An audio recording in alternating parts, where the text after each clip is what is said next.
Good morning, all. We'll go ahead and start in Syria, and then we'll move to Iraq.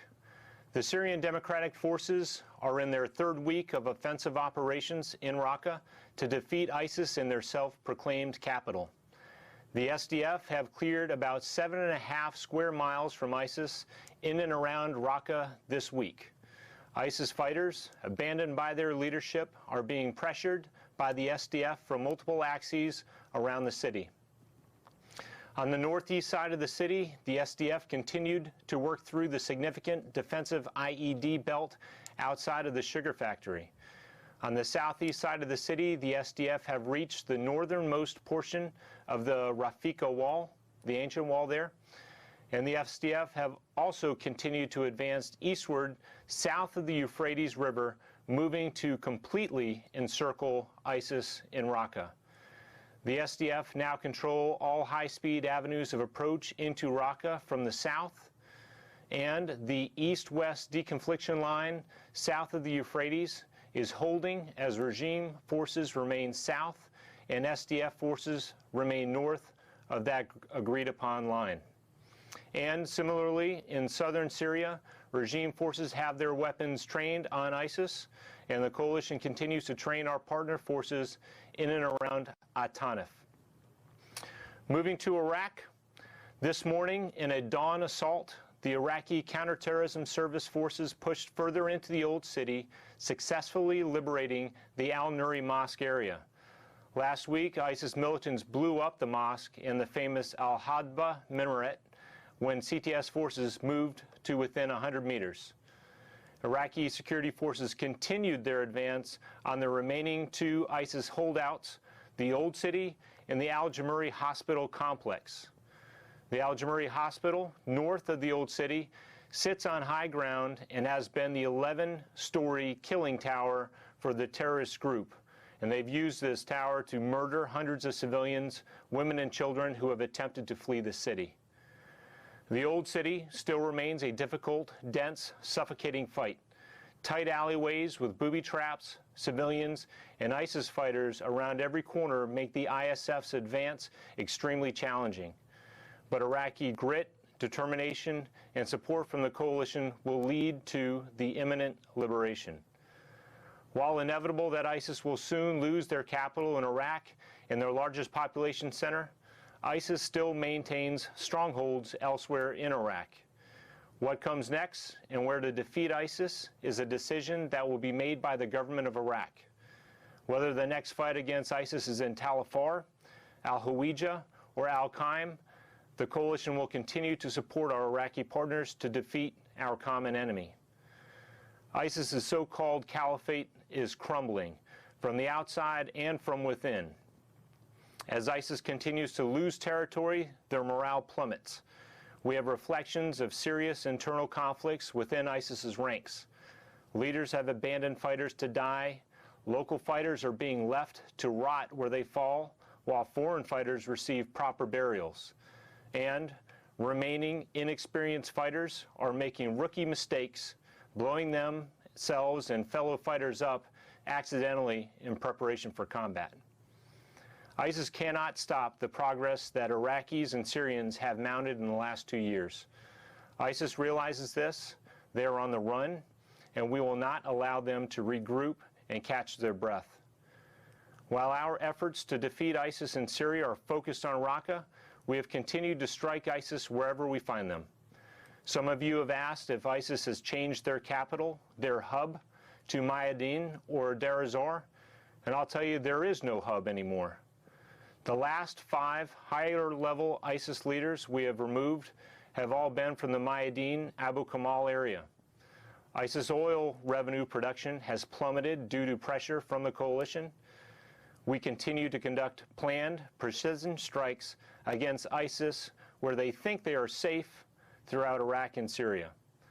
Collectively, the coalition and our partner forces in both Iraq and Syria will not allow this terrorist organization time, resources, or sanctuary to plan, plot, organize, or inspire attacks. And while this war is far from over, the progress made to date is promising. More than 84,000 square kilometers have been cleared of territory once held by ISIS. More than 4 million people have been freed of ISIS control.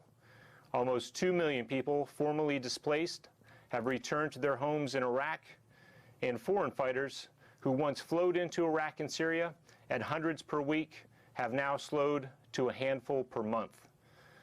These are all concrete examples, a steady trend of the direction we are headed to completely take away ISIS's physical caliphate in Iraq and Syria. The coalition is on a fixed course with a sound and proven strategy committed to the military defeat of ISIS in Iraq and Syria. And with that, I'll now take your questions. Sure. We'll start today with Zach Biggs from Colonel, in your opening statement, you mentioned that the ISIS fighters in Raqqa were, quote, abandoned by their leadership. Is the assessment that there are no more senior ISIS leaders in Raqqa, that they've all gotten out? And you also described that the supposed state is capitalist now. Is there any assessment that the leaders themselves have completely left the area, or is it that they're hiding in other pockets? We have assessed, and we've seen this before, when ISIS, when they are beginning to be surrounded and encircled, and they know that an offensive in the particular area in the towns in which they are going to be defeated, we have seen a steady stream of leaders that have attempted, some unsuccessfully, but some successfully, to move into other ISIS-held areas and territory. And as you look around, specifically in Syria, you look around outside of Raqqa, as you move down along the Euphrates River Valley, that still is ISIS-held controlled area. And so we have seen in the last several months, or the last 2 months that I've been here, we have struck every single HVI, high-value target that we've announced has come from this particular area. You've described how ISIS is on the verge of defeat, and we're all very pleased, delighted to hear that. So I wondered, the Kurdish government has announced a referendum on independence for late September. Do you see that having any impact on the fight against ISIS, or are they two different things? As far as the referendum, that is something that we definitely want to have the government of Iraq address. One thing that we will continue to do, and we have done since we have stood up this coalition, is that we will continue to train Iraqi security forces. And an element of the Iraqi security forces are the Peshmerga. And to date, we have trained more than 20,000 Peshmerga forces who have been critical and have been vital in the defeat of ISIS in Iraq. We'll continue to do that. We'll continue to train the other elements of the Iraqi security forces as well. The Iraqi Army, the CTS, the Tribal Mobilization Forces are some other examples, and Border Guard forces. As of this morning, we have trained to date 106,000 total Iraqi security forces. I hope that answers your question. So just so you regard what you're doing as so important that whether or not there's a referendum, you're going to keep doing what you're doing? The coalitions, our mission is to defeat ISIS militarily in Iraq and Syria, and that is what we are doing. And we're doing that with the government of Iraq, and we're doing it with our Syrian Democratic forces and other partners in Syria to do just that. Some are drawing a connection between the conciliatory message that you gave to the Syrian regime last week in terms of its assistance in fighting ISIS and its preparations for a chemical attack. Do you still welcome the regime's assistance in fighting ISIS? Well, I wouldn't necessarily call it assistance. I would just say that, as I just told Ms. Milroy, that our goal and our mission is to defeat ISIS in Iraq and Syria. There are plenty of ISIS fighters to be defeated still. And so if we have other elements that are going to do that, that means there are fewer ISIS fighters left for us to defeat. So I will leave it at that, and I will say that we will continue our focus in Raqqa, and then we will continue to look elsewhere, but we will also deconflict with the Russians on the movements of the regime, so we do not have some of these mishaps that we have had in the past. And over the course of the last week, things have de-escalated, and we've been able to focus on what we are there to do. Secretary Mattis, it seemed, talked to the Turkish Prime Minister this week about U.S. plans to increase support for anti-PKK activities in Turkey. My question is, how can OIR kind of ensure that those efforts don't distract from the campaign with the SDF in Raqqa?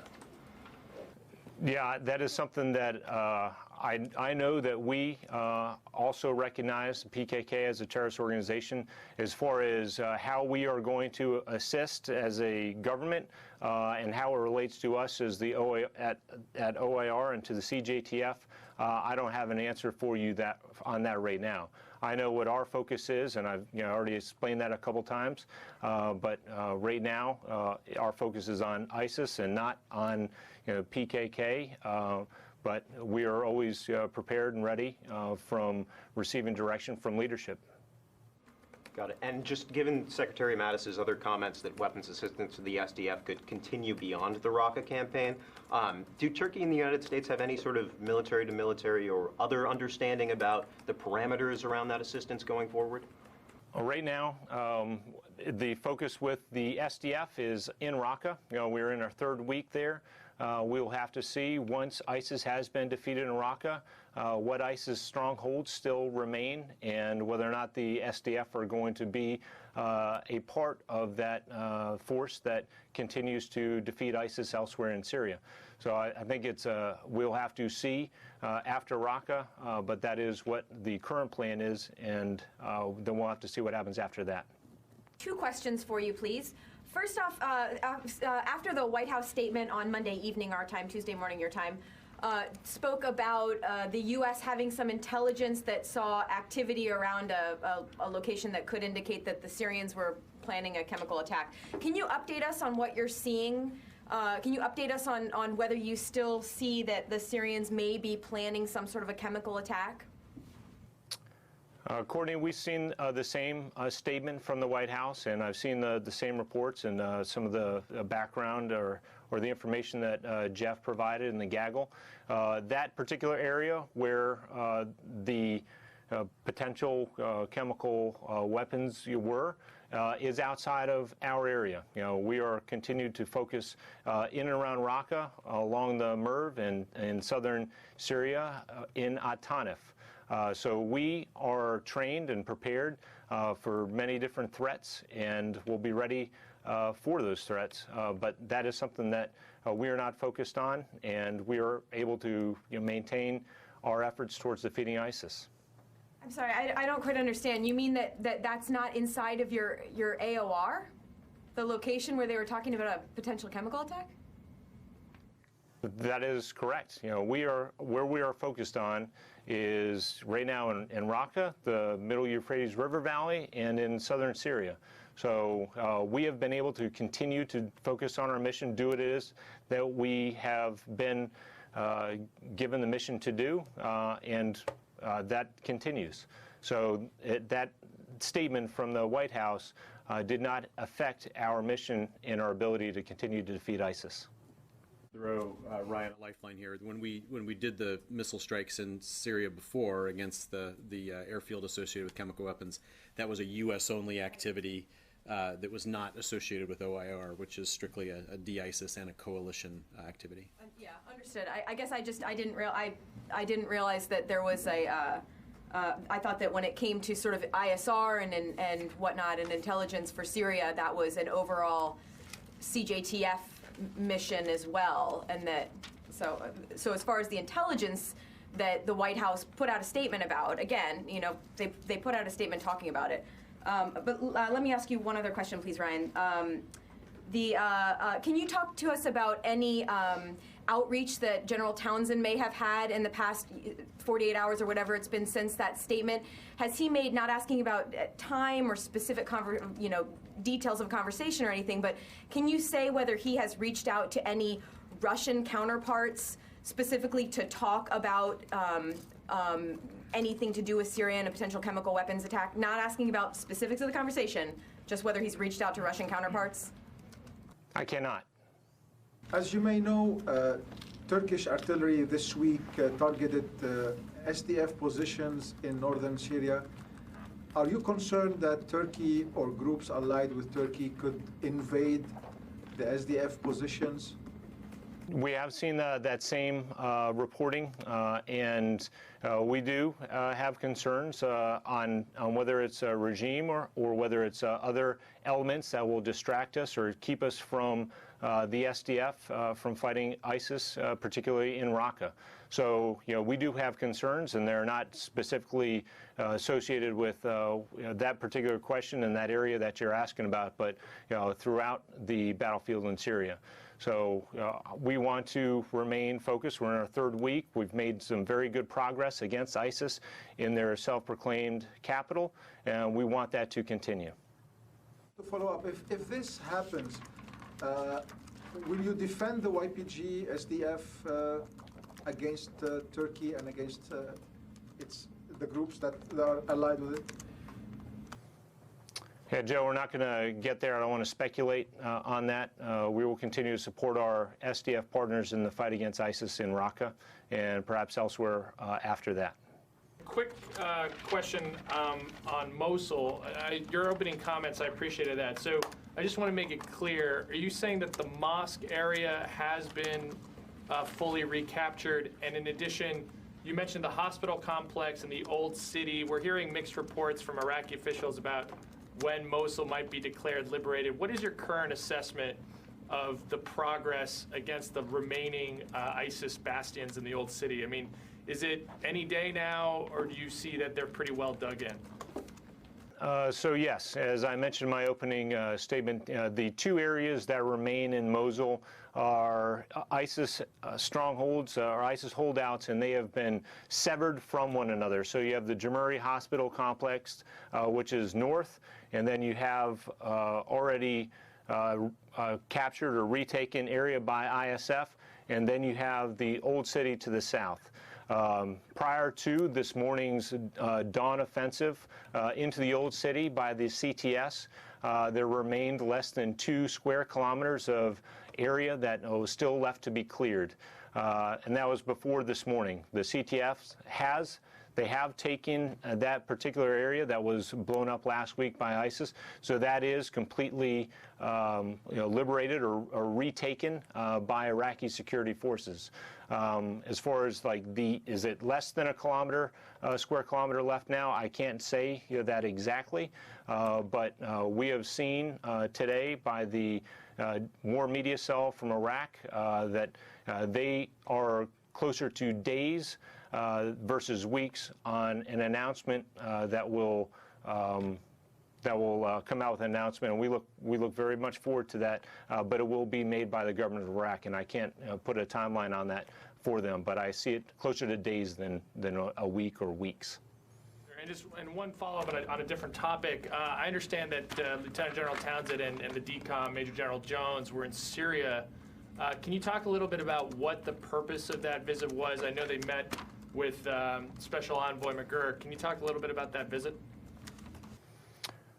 Well, the General Townsend and General Jones, as commanders, they typically and routinely move around in both Iraq and Syria to get updates from other commanders in the field. So this is something that happened this week, and it makes sense to have the commanding general who's in charge of the U.S.-led coalition to fight ISIS in Iraq and Syria to travel around. So he was doing a battlefield circulation, and same for the DCOM for General Jones. I was lucky enough to go with General Jones last week to East Mosul. So they frequently move around to see troops and get progress from our partners in both Iraq and Syria. Diane Niethenbaum, Wall Street Journal. Hey, Colonel, I just wanted to ask you about the statement from the Iraqi military and the Prime Minister that the seizure today of the mosque area represented the effective end of the caliphate, the Islamic State caliphate. Do you think that's a little premature? We will definitely wait for, that is a significant and symbolic recapture of the Al-Nuri Mosque area. Today is the 3-year anniversary of when ISIS declared their caliphate. So it is not just significant, it's also symbolic.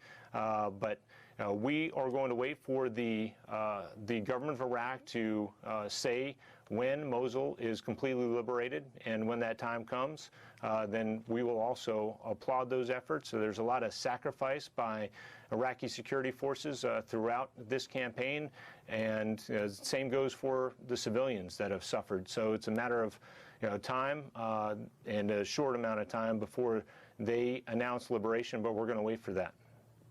They already are announcing that the caliphate is over in Iraq. So do you agree with their assessment? I will say, and we will say, that there still remain ISIS strongholds that remained after Mosul. I don't think anybody's unclear about that, to include the Iraqis. So we know that Hawija, we know that Tal Afar, we know that Al-Qaim still remain ISIS holdouts, and there will be fights that remain against ISIS in those locations. And we will continue to support and stand shoulder to shoulder with our partners in those fights. We'll have a question about the hold force in Mosul. What will be the composition of the hold force for the West Mosul, the old town? And will there be any Shia militia in any part of Mosul as a part of the hold force?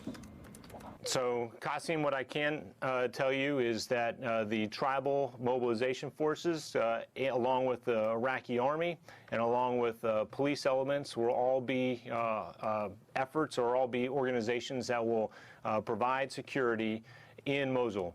Like I said earlier, I was fortunate enough to meet with the Nineveh police chief last week and go around with him in East Mosul. And each one of those organizations, each one of those elements, have a significant role to play in the security of Mosul. And what they're doing in the East Mosul, we can see that happening in the West.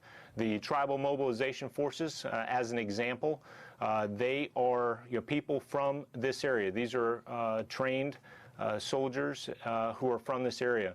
And not my words, but words from the Nineveh police chief, is that these are the sons of the city who know the area well. They know who lives in and amongst these areas, and they've played an integral role in identifying people who are not from that area and stopping attacks before they happen. So while I won't predict what that is going to look like, it has been successful in the East Mosul, and I expected to see something very similar in the West. And just a couple of follow-ups. To Joe's question, you said you expressed your concern about the fight between the Turkish-backed forces and YPG elements in northern Syria. As far as I know, the United States does not support or does not have any connection with the YPG elements in Afrin. So are you also expressing concern? And as far as I know, the Turkish-backed forces are shelling the YPG elements in Afrin, which the forces that the United States doesn't have connection with. Do you also express your concerns about that part of the fight? Or are you just meaning the skirmishes between the YPG elements and any other elements in eastern Euphrates region or around Raqqa area? So we are concerned about anything that distracts or takes away from the focus that we are on right now, and that is Raqqa. So if SDF forces that are currently in the fight in Raqqa have to train their attention and their focus elsewhere, then that means that they're not trained, their weapons aren't trained, and they're not fighting ISIS. So we have a concern if that happens, and it doesn't have to happen from it doesn't matter what force that comes from.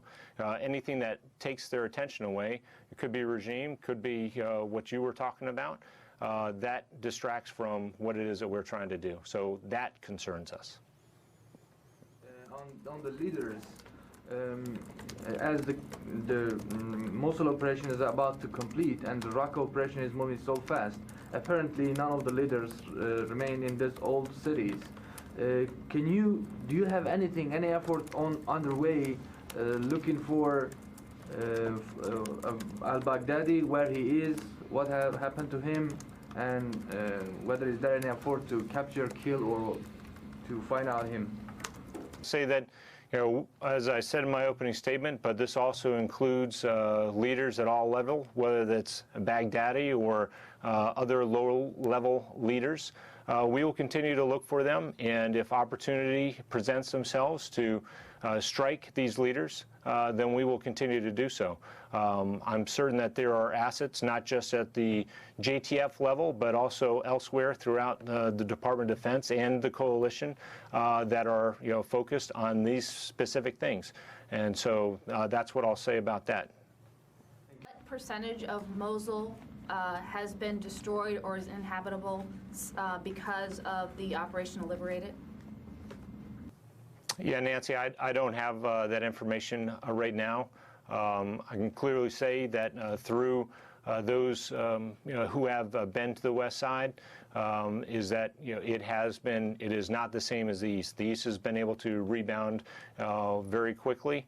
But we know that there are significant efforts that are going to have to happen in order to stabilize and bring West Mosul back to where it was prior to the offensive and prior to ISIS arriving there. Is the West was more damaged than the East, if I'm hearing you correctly?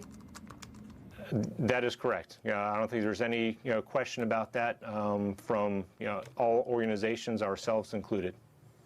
One of the things we saw in Fallujah and Ramadi was destroyed cities such that residents weren't able to come back. And I'm curious what lessons you took from that you will then apply to Western Mosul, such that that in the liberation it's not actually destroying key cities in Iraq and are actually places where residents can return.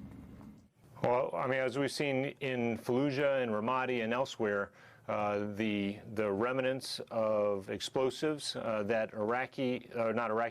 ISIS has left in their wakes is very concerning, and there have been efforts and stabilization efforts that have been put forth by the greater coalition that goes in and focuses on that.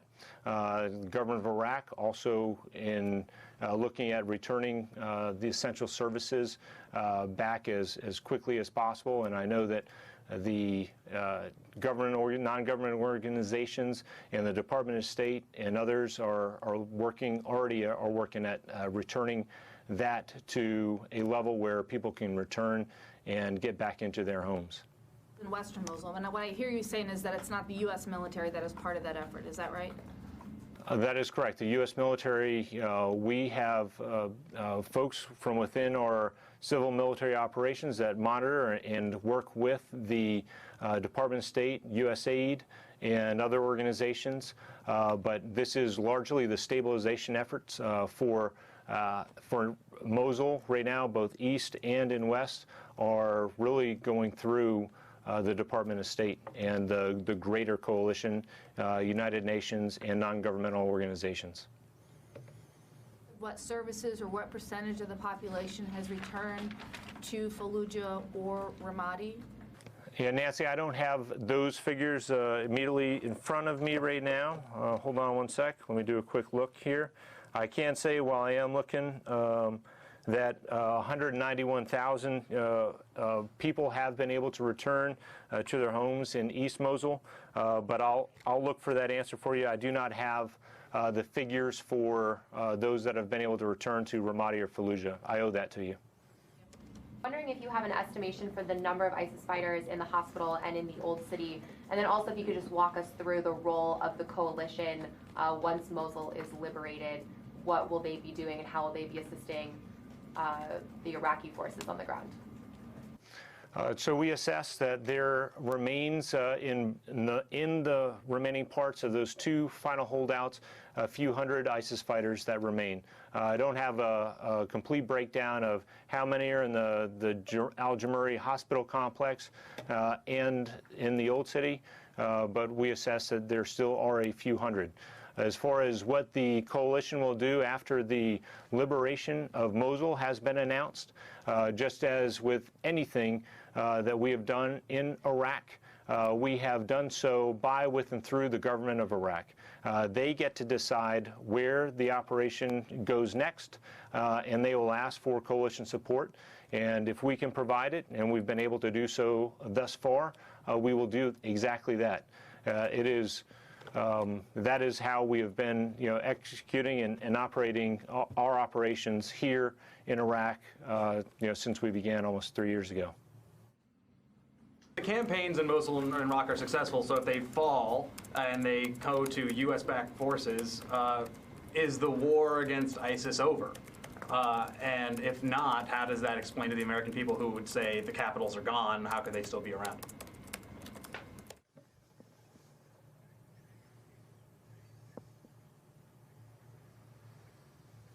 We recognize as well that after the fall of Mosul and the eventual fall of Raqqa, once that happens, the fight against ISIS in Iraq and Syria, and I just want to make sure that I'm clear on that, is that our mission is the military defeat of ISIS in Iraq and Syria, not globally, but actually physically in Iraq and Syria. So there still does remain ISIS fighters, and there still remains ISIS holdouts in both Iraq and Syria. And those that military defeat will still have to happen, and we don't have a timeline set for when that will end, but we will continue to do exactly what we've done to date, and going right after all of those other holdouts that have happened: Tikrit, Fallujah, Ramadi, and the list goes on and on. So if the goal is to defeat ISIS militarily wherever they are, and there are certain assessments saying that they're going to Deir al-Zur, especially, but also perhaps Abu Kamal, would that mean that we're going to be headed to the east soon? And if so, wouldn't that mean we're on a bit of a collision course with Iran? In that sense. I know, remember, you put out a statement saying it wouldn't be too bad if the Syrian regime helped out in that region, so maybe even going further, if the Syrian regime, which it does want, if it controls Deir al-Zur and Abu Kamal, would that be okay? Yep, and like I said before, right now focus is on Raqqa. We'll have to see what happens after Raqqa and where there are still ISIS fighters that remain. We are going to have to see how far the regime makes it, where they are going to concentrate their efforts. Are they going to go to Deir az-Zor and Deir az-Zor only? Are they going to go to Abu Kamal? These are all things that still have yet to happen, and we have to let that play out before we figure out where we are going to fight ISIS next. So one clarification, and I'll finish here. There are currently, based on what you said, is there currently no assessment that ISIS fighters or even leadership are headed to Deir al-Zor? I didn't say that, I recognize that there are ISIS fighters that remain in that entire sliver of land that continues all the way down the middle Euphrates River Valley. Do we expect and assess that there are ISIS fighters in Deir az-Zor? Yes. In Mayadeen? Yes. In Abu Kamal? Yes. So again, we recognize and understand that this is still ISIS-held territory. It still has fighters. It still has some leaders that are there. But where we go after Raqqa, we'll have to figure that out after we defeat ISIS there. A quick question about if you could update us on the situation in Taif, please. Are there still any of those pro-regime militia forces still inside the deconfliction zone? What is the status of the interactions with that force? And are they moving towards that Deir az-Zor, Abu Kamal area, or are they kind of remaining static in that zone? First question is yes, there still remains a less than a platoon size element, the same one that has been there over the course of the last 2 weeks. Weapons and they are facing away from our forces. So yes, number one, those elements still remain. And we still do see a progressive movement of the regime forces to the east. So yes to both of your questions. If I could follow up, when you talk about the progressive movement, how large of a force is it? Does it seem like they're headed to Abu Kamal or Deir az-Zor specifically? And are they a large enough force that they could take an offensive strike on those areas? Yeah, I'm not going to go too much into detail, number one, because I don't know what their intentions are. But they still continue to move east, and it is still premature to see or say which direction they're going to go, whether that's Deir az-Zor or in Abu Kamal. Yeah, this is to follow up on Joe and Qasim's question about distractions from Raqqa. And has the United States communicated it to Turkey or any other party, these concerns about distractions?